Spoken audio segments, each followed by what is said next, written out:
दोस्तों नमस्कार, मैं हरिंदर पांडे स्वागत करता हूं आपके अपने इस यूट्यूब चैनल पर। सबसे पहले तो दिल की गहराइयों से आप सभी को धन्यवाद इतना सारा प्यार के लिए।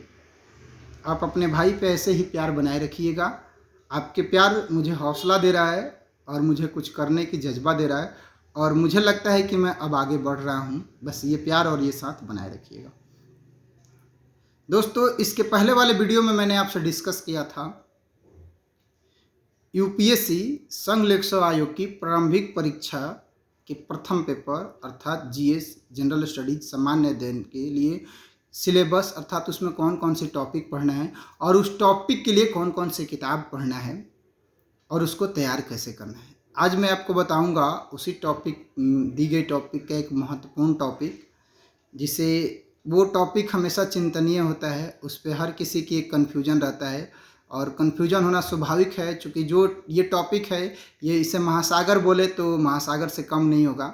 इसमें एक कन्फ्यूजन रहता है कि हम इसको तैयार कैसे करें, क्योंकि इसका दायरा भी बहुत बड़ा होता है। लेकिन इसमें घबराने की कोई ज़रूरत नहीं है। अगर हाँ आप इसको सही से तैयार करेंगे तो सालों साल निकल जाएगा, लेकिन आप उस तरह से तैयारी करके चले कि जो भी हम पढ़ेंगे एक ऐसे स्तर से पढ़ेंगे और एक आत्मविश्वास के साथ पढ़ेंगे कि अगर इससे दी हुई क्वेश्चन हो तो हम अच्छे से आत्मविश्वास के साथ सॉल्व कर पाएँ, अच्छा ठीक ठाक एवरेज में हम सॉल्व कर पाएँ। तो इसके लिए पहली बात कि घबराने की ज़रूरत नहीं है। मैंने बताया भी था कि मार्केट से कोई एक मैगजीन उठाइएगा जिसे आप समझ पाएँ, जिसे आप अच्छा से एक्सप्लेन कर पाएँ और जिस पे आपकी समझ विकसित हो जाए, तो उस मैगजीन को लाएँ और पढ़ें।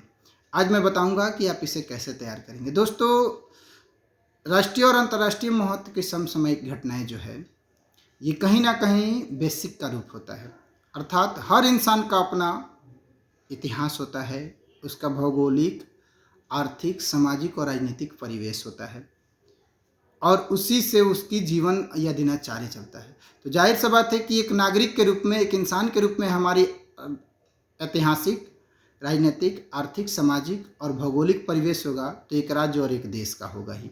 और उसके अंदर जो भी नित्य नई घटनाएं होगी उस घटनाओं से हमें अवगत होना अर्थात उसके प्रति हमारी आंखें खुलना जरूरी है। और सिविल सेवा के एस्पिरेंट हैं, सिविल सेवा की तैयारी कर रहे हैं, तो आपको तो चौकन्ने होना पड़ेगा और उन चीज़ों से चौकन्ने होना पड़ेगा, उसके प्रति चौकन्ने होना पड़ेगा जो सीधे सीधे एक प्रशासक, शासक, एक देश और एक राज्य से जुड़ा हुआ है।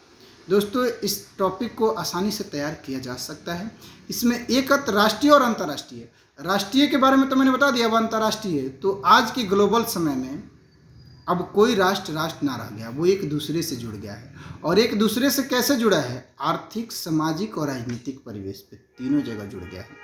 तो उस देश की कोई भी घटनाएं हैं तो आपके देश में जरूर उसका प्रभाव पड़ेगा। जैसे अभी हाल फिलहाल में यूक्रेन और रूस का युद्ध हुआ तो भारतीय लोग भी चिंतित थे और चिंता का कारण क्या था कि भारत के स्टूडेंट्स यूक्रेन पढ़ने गए थे। अब देखिए, भारत के जो मेडिकल के छात्र थे वो कहाँ पढ़ने गए? यूक्रेन। लड़ाई किसके बीच में हो रहा है? रूस और यूक्रेन के बीच में। और चिंता किसकी है? भारत की। तो कहीं ना कहीं ये आपको प्रभावित किया। उसी तरह से यूक्रेन और रूस की जो आर्थिक लड़ाई है उसमें आर्थिक व्यवस्था आपका कैसे होगा, यही होगा। और इस पर आपकी नज़र और उस पर आप एक समझ, एक प्रशासक के तौर पे आपकी समझ विकसित होना बहुत ज़रूरी है। आपको पढ़ना है, लेकिन उस तरह से नहीं पढ़ना है। पढ़ना है कि आप देखें कि इसमें यूपीएससी की क्वेश्चन कैसे आता है और उस क्वेश्चन को हम हल कैसे कर पाएंगे। इसके लिए आपके पास, हालांकि किसी भी परीक्षा की आप तैयारी करते हैं, किसी भी कंपटीशन की तैयारी करते हैं आप, तो आपके पास दो चीज़ों का होना जरूरी है। वो है एक सिलेबस और दूसरा क्वेश्चन पेपर।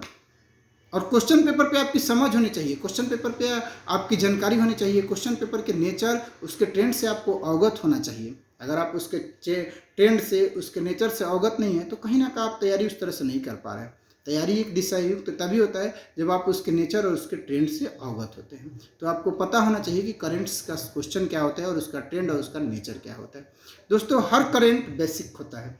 जैसे राजनीतिक है तो उसकी जो कुछ चीज़ों तो करंट होता नहीं। जैसे इतिहास है, अब इतिहास का क्या करंट होगा जी? अकबर की नीति है तो न है, उसमें क्या चेंज होगा? महात्मा गांधी की नीति है तो है, महात्मा गांधी का विचार है तो है, उसमें क्या चेंजिंग होगा? लेकिन हाँ, प्रधानमंत्री का पद है तो है, लेकिन प्रधानमंत्री के पद में कुछ चीज़ें दी गई तो उसमें है। तो ये सारी चीज़ें जो करंट का, अब मैं बताता हूँ कि राष्ट्रीय और अंतर्राष्ट्रीय, राष्ट्र के, अब आप देखिए कि राष्ट्र के अंदर कौन कौन सी घटनाएं घटी है उसका एक प्रशासनिक दृष्टिकोण से। जैसे अभी हाल फिलहाल में 5 राज्यों में चुनाव हुआ और सब लोग चुनाव से वाकिफ़ हैं, सब लोग चुनाव के बारे में जानते हैं, हार जीत के बारे में जानते हैं कि यहाँ इनकी सरकार बन गई, यहाँ इनकी सरकार बन गई, इतने वोटों से हार जीत हुआ। लेकिन वहीं में एक दिया हुआ है आपका, दिया हुआ है, बता दूं, जैसे कि चुनाव के लिए खर्च की सीमा में बढ़ोतरी। अब आप राजनीतिक से परिचित है कि 5 राज्यों में चुनाव हुआ, चुनाव जीत हार किसकी हुई, लेकिन सीधे सीधे क्या कहे कि चुनाव के लिए खर्च की सीमा में बढ़ोतरी। जो पहले चुनाव के लिए खर्च था उसकी सीमाओं में क्या क्या बढ़ोतरी कर गया, और कितना बढ़ोतरी किया, किसके तहत बढ़ोतरी किया, क्या क्या आया, सीधे देखिए यहीं से क्वेश्चन आएगा। तो इस तरह की घटनाओं, जैसे एक छोटा सा और ले लें, भारतीय ध्वजा संहिता 2002 के अनुपालन हेतु भारतीय ध्वजा संहिता 2002 के अनुपालन हेतु एडवाइजरी। अब भारतीय ध्वजा संहिता 2002 से आप भली भांति परिचित हैं, आपको बताने की जरूरत नहीं है, आप इससे परिचित हैं, लेकिन फिर भी क्या किया कि इसमें चेंजिंग कर दिया, इसके लिए एडवाइजरी दे दिया।